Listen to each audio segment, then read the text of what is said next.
pergi ke pasar membeli tomat. Tomat dibuat sambal terasi. Yang jawab salam dengan semangat. Aku doakan semoga masuk surga di akhirat nanti. Assalamualaikum warahmatullahi wabarakatuh.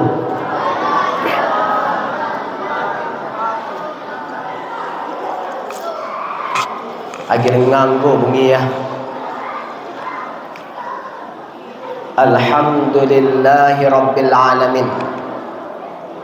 Wassalatu wassalamu ala asrafil anbiya'i wal mursalin wa ala alihi wa ashabihi ajma'in. Amma ba'du. Rabbi israh li sadri wa yassir li amri wahlul 'uqdatam min lisani yafqahu qawli. Yang gedang tidak aku sebutkan gelarnya, yang kecil tidak aku sebutkan namanya. Kita rangkum kaum muslimin dan muslimat yang dimuliakan Allah. Puji syukur ke Allah Subhanahu wa taala, salawat dan salam buat junjungan kita Nabi Allah Muhammad sallallahu alaihi wasallam. Lah lama rasanya tidak tegak dalam muka kaya, tidak duduk di hadapan kaya ini. Malam ini aku akan memberikan dan mengingatkan diri aku sendiri dan kita galau-galau tentang puasa. Lah banyak Buya nyampaikan tentang Ramadan, asal-asalnya tiap malam Buya menyampaikan. Malam ini aku cuma ingin mengingatkan diri aku dan kita galau-galau tentang berapa hal. Di antaranya yaitu menyegerakan membayar hutang, terutama kepada orang yang telah meninggal dunia. Biasanya waktu sambutan ahli waris kan disebutkan kepada kaum muslimin dan muslimat yang merasa ada orang tua kami yang berhutang dengan kaya, tolong datang ke rumah kami. InsyaAllah rumah kami terbuka lebar untuk kaya.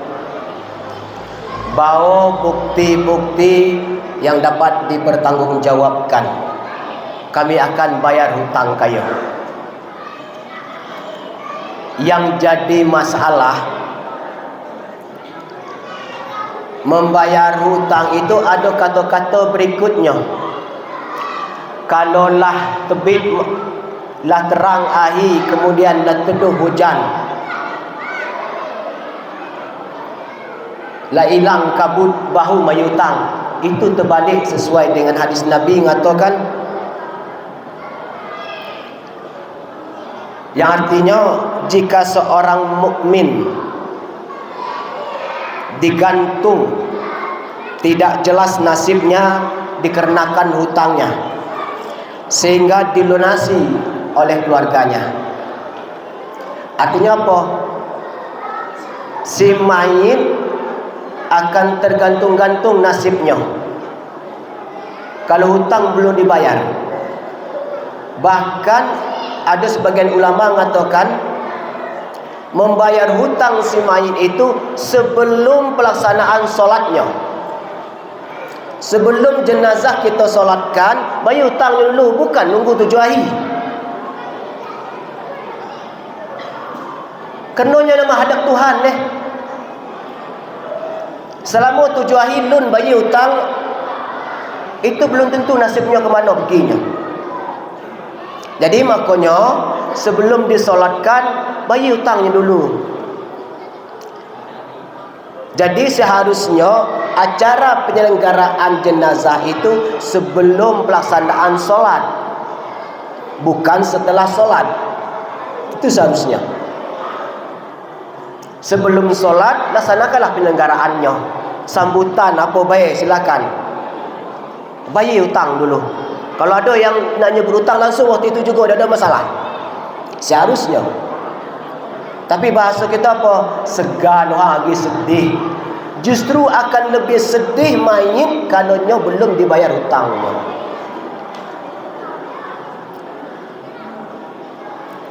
Itu satu. Setelah hutang dibayar, kita solatkan sampai kita menguburkan. Meskipun hadis yang kami bacakan tadi itu derajatnya hasan, namun bisa menjadi pegangan kita. Kemudian yang kedua, itu segera menguburkan jenazah.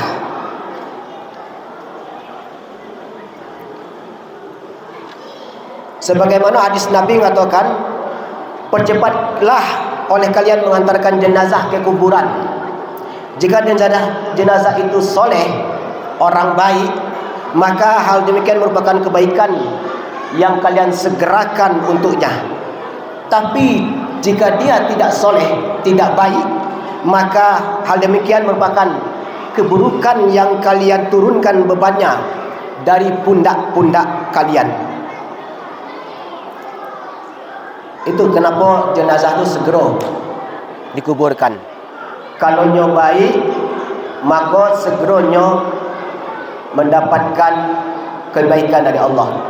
Kalau buruk, segera mendapat sanksi atau hukuman dari Allah. Kalau tidak, kita yang berdosa. Itu penyelenggaraan segera untuk menguburkan jenazah. Selanjutnya apa? Segera menyelesaikan warisannya. Ini dah lon torai mati larbut warisan. Yang dikatakan harta warisan adalah apabila harta itu ditinggal mati oleh pemilik harta. Itu betul harta warisan. Kalau loannya mati, loan kata harta warisan. Itu lagi haknya.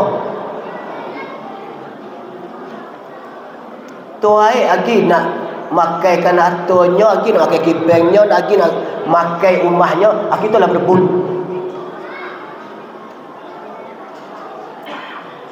Lah meninggal beliau, segeralah bagi warisannya. Pembagian warisan pun sudah ditentukan oleh Allah dalam surat An-Nisa ayat 11, 12 dan juga 176. Jenis berapa bagian anak baik laki-laki, berapa anak perempuan, kemudian berapa untuk isteri atau suami, kemudian berapa untuk orang tua, berapa untuk saudara. Kalau dalam fikih mawaris atau fikih warisan dalam Islam itu, yang menerima warisan, ahli waris itu bukan anak baik, bukan isteri atau suami baik, tapi juga ada ayah, ibu yang masih hidup, saudara yang masih hidup. Itu Islam. Itu fikih Islam. Sedangkan hukum Islam di Indonesia yang dikenal dengan kompilasi hukum Islam, itu penerima ahli waris itu yang pertama suami atau istri, kemudian anak, seterusnya orang tua. Itu kompilasi hukum Islam.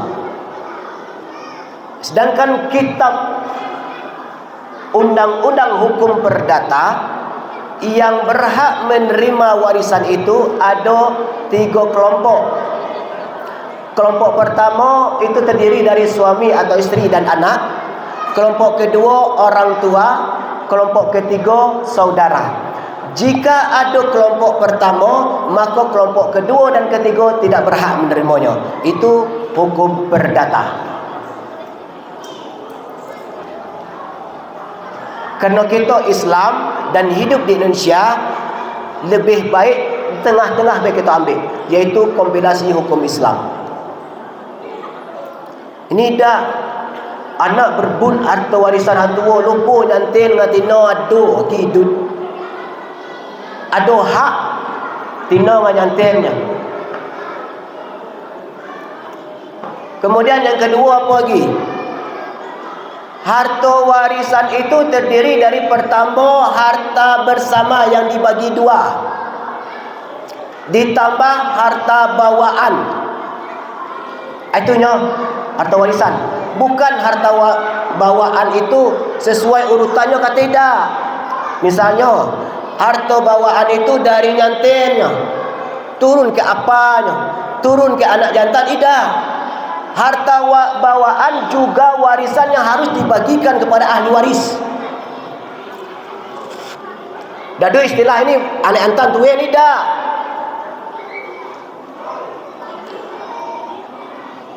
Harta bersama itu kalaulah meninggal salah satu, harta itu dibagi dulu, bagi dua. Mana hak ngak isteri, mana hak suami. Seandainya yang meninggal adalah suami, maka hak suami inilah yang dibagi kepada ahli waris, termasuk istrinya. Istri tadilah dapat separuh harta dari harta bersama tadi. Kemudian dapat lagi harta warisan dari hak suaminya. Kemudian hak suami yang tadi juga dibagikan kepada anaknya. Anaknya jantan, betina, apakah dua-duanya ada, berapa orang dibagi. Kemudian ayah, maknya lagi hidup beda, dibagi. Jangan ditahan harta warisan. Ini kebiasaan kita. Ayah meninggal atau ibu meninggal, orang tahan harta warisan. Pino kita nak bagi. Kalau lah mati suang, bagilah. Sesuai dengan ketentuan yang ada. Baik hukum Islam maupun kompilasi hukum Islam, pembagian untuk anak laki-laki lebih besar pada anak perempuan. Itu hukumnya. Tapi jadi pertanyaan minin, pio kinci terbalik. Pio kinci terbalik. Anak batino lebih banyak dapat daripada anak jantan. Yo. Terbalik. Ini kita logikakan baiklah.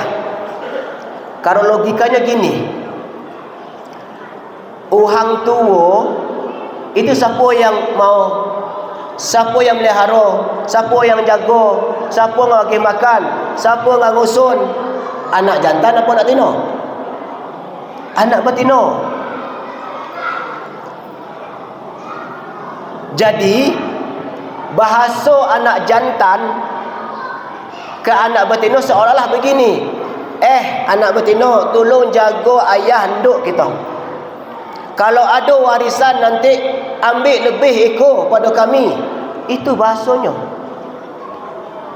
Bukan yang dua betina suah jantan tidak, tapi anak jantan ngatukah dapat warisan seolah-olah ni ngatuk seperti itu. Seolah-olah ngatakan anak betina kalau ikut ngusunan ayah nduk kita. Kalau ada warisan nanti kena banyak kami anak jantan, nanti kami bagi ikut. Yang seharusnya dua untuk kami, dibalikkan baik, ambil ikut dua, kami sebuah. Itu logikanya. Kalau kita tidak magih dengan dua itu untuk betina, usun di kita hang dua itu. Cubalah anak jantan ngurun nduk apa kita. Ambil lah sesuai dengan hukum Islam. Dua kita suah betina. Kita ndak dia. Payah. Banyak alasan kadang. Sibuk lah. Jagen aku pergi kantor, ngaduh rumah. Jagen nak payah gulung urus. Itu alasan. Padahal kewajiban untuk menjaga orang tua adalah anak laki-laki dalam Islam. Seharusnya. Tapi kerana ini kita melimpahkan kepada anak betina, bersiaplah kita, bersedialah kita untuk membagikan harta itu duanya kepada anak betina. Jadi itu. Jangan mentang-mentang anak betinol embuh uruhan tua kita atau warisan kita nak rebut galo-galo pula. Jangan. Jadi sekali lagi, pertama segerakan bayar hutang si mayit, kemudian segerakan menguburkannya, seterusnya segerakan pembagian warisannya. Jangan sampai orang tua kita itu tersiksa dalam kubur, warisan diperbutkan oleh anak-anaknya. Kalau kita tidak bisa bagi antara adik kakak, keluarga tidak bisa bagi, mau masalah ini kepada pengadilan agama.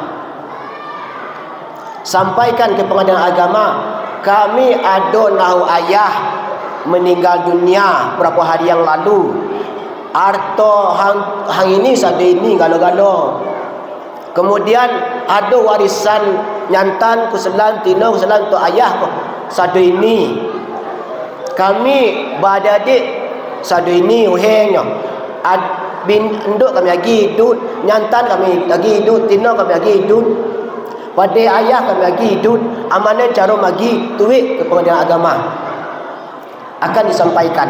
Jangan kita biarkan, jangan kita hanya seenak dewe kata orang Jawa itu untuk bagikan di rumah kita. Kalau tidak sesuai nanti kita yang berdosa. Mudah-mudahan Allah Subhanahu wa taala memberikan taufik dan hidayah kepada kita galo-galo, sehingga terutama masalah warisan jangan ditahan oleh nduk. Kalau ayah ialah meninggal, segerakan bagi. Kayu berdosa. Kalau harta itu agak terbiah. Kalau harta terbiah, itu akan dosa bagi orang si mayit, beban baginya dan dosa bagi kita ahli warisnya. Demikian, terima kasih, mohon maaf. Assalamualaikum warahmatullahi wabarakatuh.